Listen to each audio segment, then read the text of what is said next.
Hi, everyone. I'm Trylko from the Sons of UCF, joined by Eric Lopez of the Black and Gold Banneret. Welcome to Around the Kingdom. Eric, good to see you again. Great to see you, Trace. But are you sure you want to do this show and have the audience watch it? Couldn't we just close it down to the audience and just keep it to ourselves, and then we can give them a recap later? No? Is that foreshadowing? That may be foreshadowing on our first topic. Before we get into that, let's welcome the third member of this team, Adam Eaton from the Sons of UCF. Keeps the time, keeps us on our toes. Adam, hello. Hey guys, is this the show where you predict UCF will go 13-0 this season, or is that another show? That may be next week's show, and that will never be anything that Eric and I say. I'll check back on that. That will not be something that we say. We'll check back in with you, Adam, in a bit. You gave a little preview of our first topic, Elo. We're talking UCF preseason camp as that shift goes from preseason to Kent State week. Media availability on Tuesday, 15 minutes of stretching and handoffs, and no media availability from head coach Gus Malzahn following the scrimmage on Saturday. And that begs the question, what stands out to you about what's going on with preseason camp? And should practices be more open, not only to the media, but maybe the public? I definitely think it should be open to the public. How is it, Trace? You and I were at a volleyball scrimmage that was open to the public on Saturday night at the same time as the football scrimmage that was not open to the public. The National Football League. I think you've heard of that league. Pretty popular.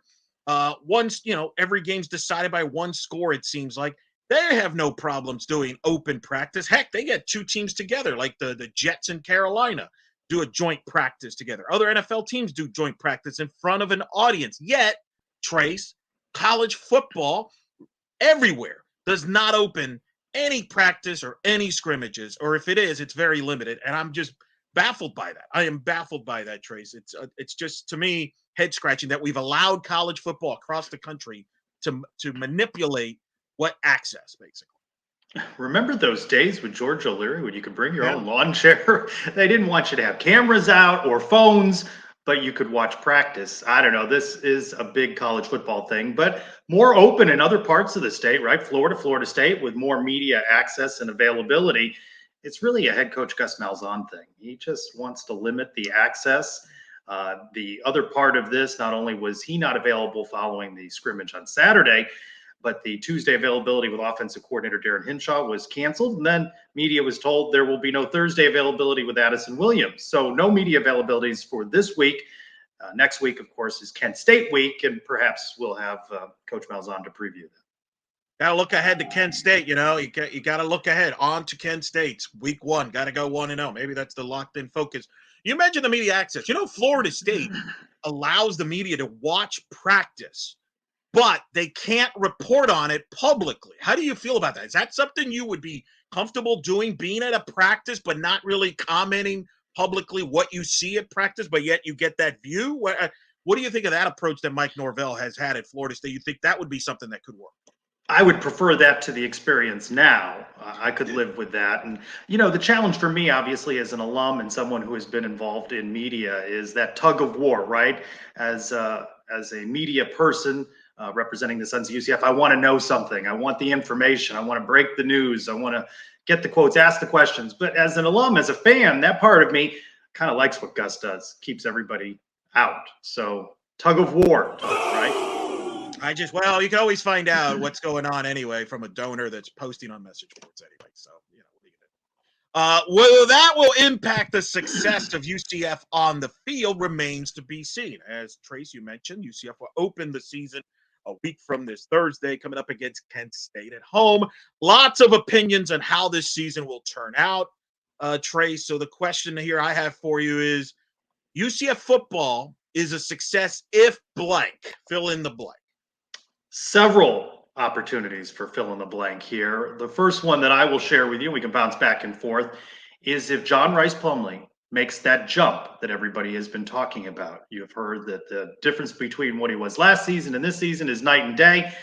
We've seen some handoffs. We haven't seen much in the way of throwing, and players have been positive, but that's him playing against his own teammates. Let's see what happens. Maybe you don't use Kent State as the barometer. Maybe not even the road game at Boise State or that home game against Villanova, but when the heart of Big 12 play begins, then let's see. If he makes the jump, then this will be a successful season for UCF.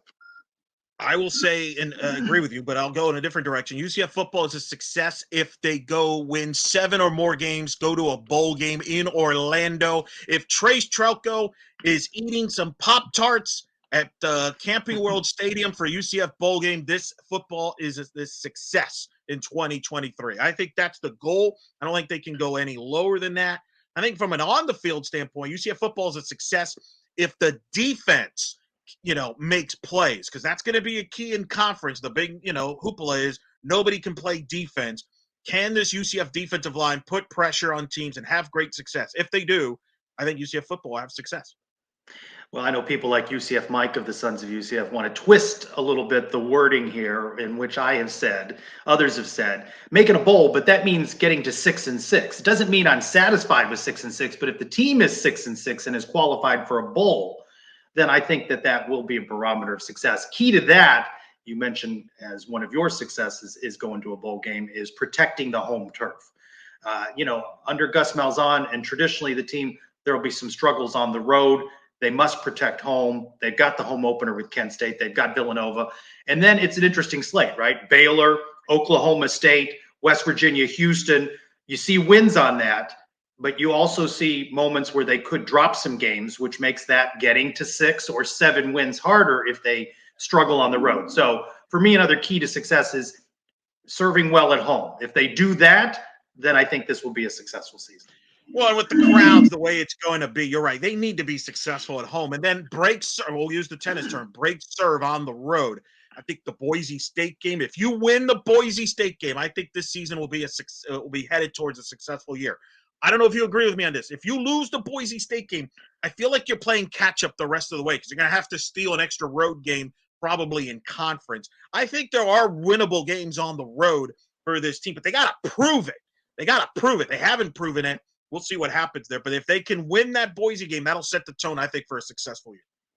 Another barometer for me of success is new stars emerging. Let's get those 3-4 stars on paper and let's see what they do on the field. There's a lot of veterans returning on this team, which also favors them in these games. But who's the future? And with the transfer portal and satisfying guys, you don't want to lose guys. You got to give guys playing time.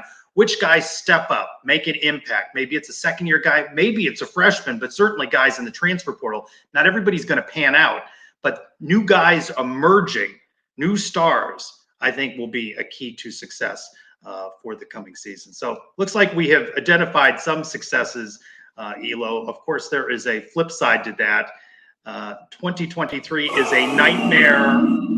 2023 is a nightmare if fill in the blank. Oh, man. Trace, you with the negative questions on this show. My goodness, going right to the negative. Well, the season's a nightmare if they don't make a bowl game, honestly, right? Like if you don't make a bowl, that means you've gone 5-7 or worse, which means they didn't have the success at home that you're talking about, and they probably struggled on the road. I think contributing factors to that, injuries. If this team gets hit with injuries, and that's the big question, Trace, you're going to the Big 12, you supposedly have all this depth, but there's the physicality of playing in a conference like this every week with the travel.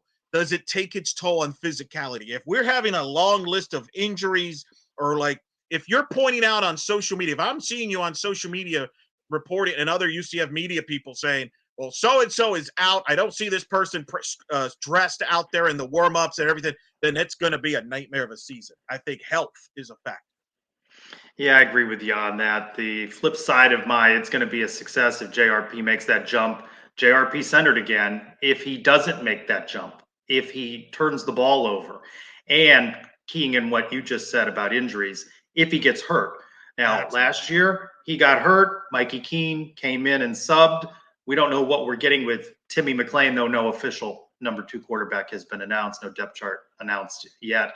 But going in thinking that it's going to be Timmy McClain. We don't know if he's going to be able to step in. And you have to ask yourself, seeing what you saw from JRP last season, can he go that full campaign, those 12 games, without an injury? So for me, a challenge in this season is one, if he gets hurt, and then that puts that backup quarterback in the spotlight. But more than that, healthy, if he doesn't adjust and doesn't make that leap under first-year offensive coordinator Darren Hinshaw and his new system, it could be a long season. I think it'll be a long season if the defensive line does not put pressure on quarterbacks and don't get hurries and sacks. For all the hype they've gotten, I think you brought this up on a previous episode. The sack totals were not great last year. I think it's imperative to them that be successful with the young secondary, help them out. Otherwise, in this Big 12 where there's a lot of offense, top to bottom, that's the difference. In the American, you had some good offenses at the top, but not at the bottom. Here, everybody's got playmakers. If the defensive line doesn't get pressure, then it could be a nightmare season for the secondary, young secondary, and they might be in a tough situation to succeed and might give up a lot of points. And I'm not sure, Trace, if you're UCF, that you want to get into shootouts on a weekly basis in the Big 12. I think you'd rather control your tempo and pace, and part of that is have a strong defense, which has carried them to championships in previous conferences. It's been a point of emphasis. Coach Malzahn, when he is available to the media, has mentioned that they've been practicing late game situations. Point out, Oklahoma, I believe, was 0-5 in games decided by 7 points or less. How does UCF fare in those games? If they are in a similar position of 0-5, could be a difficult and long season if they're losing a lot of games late. So we'll see if all that practice during preseason camp has paid off. How they fare, and you got to expect, right? You mentioned shootouts, but a shootout could be 34-31. Does it come down to a field goal? You talked about special teams a couple of weeks ago on Around the Kingdom, and your concerns about whether it's as strong as it's billed. How does UCF fare in those games decided by a few points and those games in the fourth quarter? If they're on a lot of those losing ends, could be a long season. Well, and 2 quick points to that. Special teams, right? I remember the Navy game where you get a block punt, et cetera, things like that. That could cost you in short games. Also, the trenches. Is this in both sides of the ball? Are they getting pushed around? Navy pushed them around. If you see that early in the year, if let's say they get pushed around by Boise State or Baylor early on, it could be a very long year for this team. And drop in the comments on YouTube and in social media. What do you think? If it's going to be a great season, what does that mean beyond what we just said? And if it's a difficult season. By the way, can I add one more, Elo?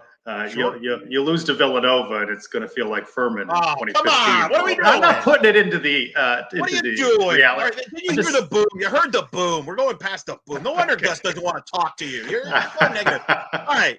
Let's move on here. Positive. One of the things we look forward to this season is seeing new faces on this roster. And a new year brings of optimism. Trace, my question to you is, which UCF football players are you the most looking forward to seeing play this year?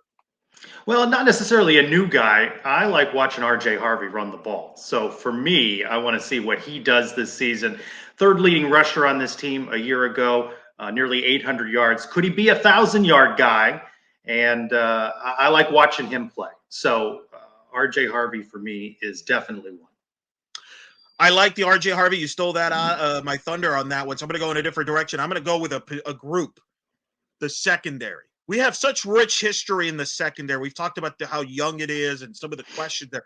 Who's the next guy that steps up there? Who's the next Richie Grant? Is there a Richie Grant on this in that secondary? Or do we have a Mike Hughes that develops? That's the thing that I'm excited about. It seems like every year, Trace, there's a defensive back, whether it's a safety or corner, that steps up, and next thing you know, like, wow, this guy's really good, and could have some pro aspirations. That's the part that I always look forward to from a UCF defense every year, with the great history that they've had, going back to Atari Bigby, Asante Samuel, etc. I'm intrigued to see this young secondary. I know people are concerned about it, but I feel like they will be fine if they have help from the front. And I think somebody will establish themselves. And I'm intrigued to see who that is. I'll mention a defensive player as well. And I'm always curious during camp. You hear names of guys over and over again, and then sometimes they disappear when the season starts. And some guys you don't hear anything about. Maybe some transfers on this team where you really haven't heard much about. But did they emerge? A guy we've heard a lot about from a lot of different people is defensive tackle Lee Hunter. So he is someone I'm interested in seeing whether he's made a jump in his second season with the Knights. By the way, he's listed on the roster 6'4", 320 pounds. Players, coaches say he's playing lights out. He talked to the media a couple weeks back, and it seems like a light bulb has gone off for him and a different approach to practice and the game, and he's got goals to be a real force in the 2023 season. So I'm curious to see whether the talk we've heard during preseason camp materializes once the season gets underway. Well, with that physique, right? Those are the type of guys you need to compete at this level moving forward. So you hope that works out and translates from that standpoint. So I'm looking forward to seeing that. Hopefully, and I'm also interested to see. You mentioned R.J. Harvey. You know, how are the rest of the running backs going to be used? You know, there's only one football. How are the running backs going to get used? There's a lot of guys. There's Johnny Richardson, for example. How is he going to be? I'm curious to see what his role is. Is he more of a receiving threat? Does he get his opportunities? That's a guy I'm also looking forward to seeing this upcoming season. So I think there's a lot of intrigue here, Trace. A lot of intrigue, which is probably why the staff don't want to talk to you, Trace, because they don't want to tell you what's happening. I don't think it was specifically me, No, Elo. not you? Sure. Okay. So just to be clear, not specifically me. Fair enough. You say so. All right, breaking the action. Time to bring back Adam for this week's silly game. Adam. Greetings, gentlemen. All right, this week's game is called The Streak Has to End Sometime. I'm going to give you a streak of something that has gone on. You tell me if this is the season that streak comes to an end. Elo, I'll start with you. Here's the streak. UCF has not had a 1,000-yard receiver in a season since 2020 with Marlon Williams. Is this the season that streak comes to an end? Does UCF get a 1,000-yard receiver? Oh, that's a great question, Adam. No, I'm going to say no. I think the ball gets spread out. There'll be a lot of equal distribution. I just don't think this is a team that's going to air it out enough consistently where you have that one guy like a Marlon Williams dominate the ball and have 1,000 yards. I think there's enough weapons there to kind of balance it out offensively. So I'm going to say no. Trace, a 1,000-yard receiver on this roster? I know everybody wants Elo and I to fight and disagree for a half an hour, but I am in agreement. I don't see a 1,000-yard receiver on this team. Who is the leading receiver in yardage, in your opinion, Trace? Kobe Hudson. Elo? Baker. Interesting. Right. Okay. We disagree there. You guys want to fight this one out, or just move on to the next one? All right. You foreshadowed this. You mentioned this earlier, and we did not plan this, so this was foreshadowing. Great job out of you. UCF has not had somebody with double-digit sacks since 2016, when Shaquem Griffin had 11.5. The closest they've had, Brendan Hayes in 2019 had 7.5. Does UCF get a player that has double-digit sacks this season? Trace Trylko. No, I'm going to say it tops out at 9, just short. 9? Who's getting 9 sacks? Josh Seliscar. Wow, that'd be good if Seliscar got 9. I reluctantly have to agree. I don't think anybody gets 10 because it's kind of prove it to me type of deal. They got to prove it to me they can get to that number. Shaquille Griffin that was an incredible year he had. But it's a great stat, Adam. It's one of the issues UCF's had defensively is can they get enough sacks? Part of the problem is with these dual threat quarterbacks, hard to get them down on a sack. So I'm going to say no. Last year's leader, Trayvon Morris-Brash, had 6. We got time for one more. This is more of a record breaker. So you guys tell me on this one. So Dante Culpepper holds the record for rushing touchdowns in a UCF career for quarterbacks at 24. He also holds the record for rushing touchdowns in a season by a quarterback with 12. John Rice Plumlee had 11 last year in his first and only season with UCF. Elo, does John Rice Plumlee break those records more than 12 this year or more than 24 career? Does he break either of those or both of those this year? I will say no. He will not break either record. I think they will not run him as much. I think your running backs will get more touchdowns. I think he'll fall short, but close. I'll say he'll finish around 20, 21 career touchdowns, 9, 10 this year. Trace Trylko, does JRP break either career or season? I think he's capable of doing it, but it's going to frustrate me if he does because that means he's running a lot, and I don't want to see him running all over the place. So I'm going to say no. I think there are enough playmakers at running back. I'm curious to see who emerges as the touchdown vulture at the goal line, though, with Isaiah Bowser having moved on. I don't want to see John Rice Plumlee put himself in any more harm's way than absolutely necessary. So I am falling short in both. Really disappointing. You guys are great on everything. I need to do a better job next time. I'll see you later. Thank you, Adam. All right, women's soccer debuted with a 1-0 win at Purdue. Men's soccer opening at Clemson. The season's underway. Begs the question, Elo, who has a better chance to contend this year? UCF women's soccer in the Big 12 or men's soccer in the Sun Belt? Of course, Big 12 doesn't offer men's soccer. The easy answer you would think is women's soccer, right? They got Caroline Delisle. She returns. She's a great goalkeeper, 2-time American goalkeeper of the year. They had won the conference last year. Men's soccer was under 500. It's easy to say, but I'm going to go men's soccer trays. I spoke to Scott Calabrese prior to this show, and he really likes the depth of this roster, especially on the defensive side in the back. He thinks this is the deepest he's had in a couple of years there, and that's going to be a key for them because I think they'll score goals with Luca Dorado. Munoz, the goalkeeper, is a year older. The Sun Belt, while it's a good league, not as strong, in my opinion, from top to bottom like the American was last year. Remember, last year the American was a 4-5 bid league in men's soccer. This year, I think there will be a 2-3 bid league in the Sun Belt, Kentucky at the top.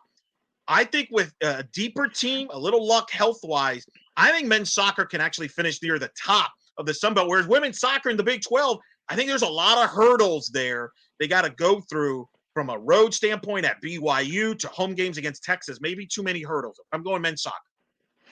I think they're both going to have good seasons. I think the arguments you make are good. I think that women's soccer, though, the experience that they gained from their deep run in the NCAA tournament last year is going to help them this season. You mentioned having Caroline Delisle back.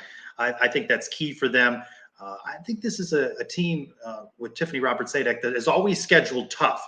So I don't think that the scheduling is a barrier. Remember, they went out to Utah last year. What was it? Utah Valley State, to get in that rhythm of playing teams further away. We'll see now what they do with their second match of the season on the road at Georgia, UCF, top 25 team, Georgia as well. That's a good early season test for the Knights. I'll go with the women just to be different. We agreed too much during the silly game, but I could make the case, as you did, for men's soccer. I think, though, they're both poised in their first year in these respective leagues to have good seasons. I think the big question with women's soccer, who replaces Kristen Scott's production goal scoring wise? Diana Martin, probably somebody else. And then Daria Rajay in the midfield. She controlled tempo. Who will control that? I think UCF might miss her from that standpoint. We'll see how that goes. Should be a fun year. Both teams will start at home, by the way. The home opener is on Sunday, doubleheader. Speaking of missing, Trace, UCF women's volleyball. New era will begin this weekend on the road at Albany. Jenny Maurer taking over head coach for Todd Dagenet. A lot of new faces, near half the roster, brand new for volleyball. Trace, the question, who will you miss more? Former head coach Todd Dagenet, who's now coaching in the Pro League, or the All-American great McKenna Melville? Miss personally or miss that UCF volleyball is going to miss? I think UCF volleyball is going to miss the All-American McKenna Melville. I think Jenny Maurer is more than capable of filling in and succeeding on her own merits in place of Todd Dagenet, the longtime coach. She was a part of all of this success and the winning, involved in the recruiting of several key players, McKenna Melville, right, included in that. But she herself has said at the media availability last week, you just don't replace a McKenna Melville. You're going to have to find different pieces. I think that's going to be something interesting to watch, how they respond in a post-McKenna Melville era. I think long-term have complete confidence in Jenny Maurer. Not that we're going to forget Todd Dagenet's long run at UCF, but I think she can succeed on her own merits, and finding that replacement for McKenna Melville, whatever that looks like as the season evolves, I think that's key for their success first year in the Big 12 and beyond. First of all, well, to miss someone, it means you have to be away. Todd Dagenet was there at the scrimmage. You ran into him. You talked. He gave you a hug. He missed you. Like, it was kumbaya. So I don't know if you missed somebody if they're still around, but I'm with you. McKenna Melville is clearly the answer. It's the obvious answer. That's a generational player, the greatest player in the history of the program. You don't just replace that overnight. I think it's going to take a committee approach for them offensively to replace her production. Lauren Clark, for example, the transfer out of Penn State and Florida Gulf Coast, maybe some scoring from their veterans, Abby Hansen and Claudia Dillon in the middle blocks. Remember, they also don't have Amber Olsen, who graduated at center. That's like the quarterback position. So very young across the board. But McKenna, I will miss her. I mean, she was Order of Pegasus. I mean, she was all for UCF volleyball. I'm with you. I'm a believer in Jenny Maurer. I don't think the coaching will have a drop off. I do think it will take time to replace a player like McKenna Melville. You don't replace her. You just hope to find somebody else to fill those shoes. Agreed. All right, let's bring back in Adam to educate us. What did we get right? What did we get wrong? Maybe some factoids along the way. What do you got, Adam? Yeah, some fun facts. You guys talked about Oklahoma having some close losses. We also forget they got shut out 49-0 to Texas and 55-24 to TCU. So let's not cry for Oklahoma anytime soon. Lee Hunter, I just want to point this out, a very large human being, 6'4", 320 pounds.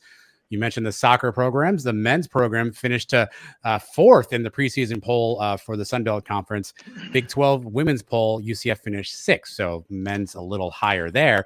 And we just had a nice McKenna Melville conversation. For those wondering, she is now the head coach at Egan High School, replacing her mom. So her mom is left, and McKenna Melville now the head coach at Egan High School up at her alma mater in Minneapolis. And Elo, I have heard that her mom, now replacing her mom, but mom's still part of the staff, so doesn't she report to her daughter, right? There's a reason why McKenna was a smart student. Her first hire was, hey, I want to hire my mom to be the assistant, who was a 7-time state champion as a head coach. Good move. Good start there for her on the staff. All right, Adam, thank you very much. Before we get to one more thing, Elo, a player or two from men's soccer, women's soccer, volleyball, you're most looking forward to seeing play this fall? Well, we mentioned Luca Dorado on the men's soccer side. I think he's a tremendous, electrifying goal scorer. I talked to him today. His idol was Ronaldo at Brazil. I think he's going to end up playing at a high level.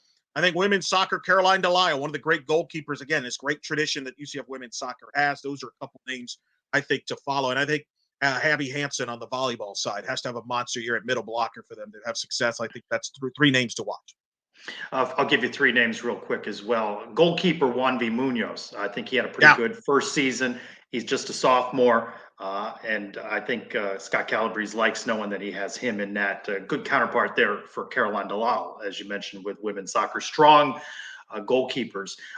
We saw her score in the first game of the year for women's soccer, Diana Martin. You mentioned who's going to replace Kristen Scott.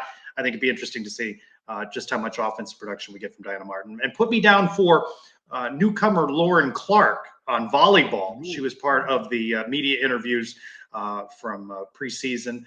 She comes as a transfer from Florida Gulf Coast. Curious to see how she develops. She got some action during that scrimmage over the weekend. So a couple of names to watch when you make it out to the soccer field and to the venue to catch these teams this fall. One more thing, Elo, before we leave. BetMGM out with its odds in the Big 12 says Texas favorite to win the Big 12, Oklahoma second. Everybody wants that. I don't know. I'm not real big on that Oklahoma-Texas championship game. UCF middle of the pack, 3,500 to 1 odds of winning the Big 12. Houston dead last, 20,000 to 1. Where are you at on this? Do you like this Texas-Oklahoma talk in the Big 12? Do you want a team that's outgoing? Or as a UCF alum and fan, do you want to root on your brethren that are going to be part of the Big 12 next season with Texas? Yeah, no, you don't root for Texas, and you're not going to root for Texas, Oklahoma. I think that's always the media hype. It's the two big brands. I don't see that happening. I'm more skeptical on Texas. They haven't won anything relevant in a long time, and Oklahoma has a lot of questions including the quarterback. Can that quarterback win some big games? We haven't seen that ever, Trace. So we'll see. I think if you're the Big 12, you're rooting for your people that are sticking around to be in that Big 12 title game. I would bet against. In fact, if there was a bet against Texas and Oklahoma making it, I would make that bet. We'll save it for next week when we get into some predictions. We're going to go game by game and put it all out on the line, what we think that final record prediction will be. Whether, in fact, UCF, Mike, I'll go with 6-6 or maybe better. Certainly not worse, right, Elo? And maybe we'll talk about that. Our predictions for the title game, because you seem to be betting against Texas and Oklahoma. So just don't steal my picks, all right? Don't copy my picks. I know I'm smart. since we started the show, we're not talking quite as frequently. So, so we have a few more differences of opinion. All right, look for new episodes of Around the Kingdom midweek every week. You can find them on the Sons of UCF YouTube channel. We drop them in the audio feed as well. I want to thank Adam Eaton from the Sons of UCF for helping us out during this show. And for Eric Lopez, I'm Trylko. Thanks so much for joining us for this week's Around the Kingdom.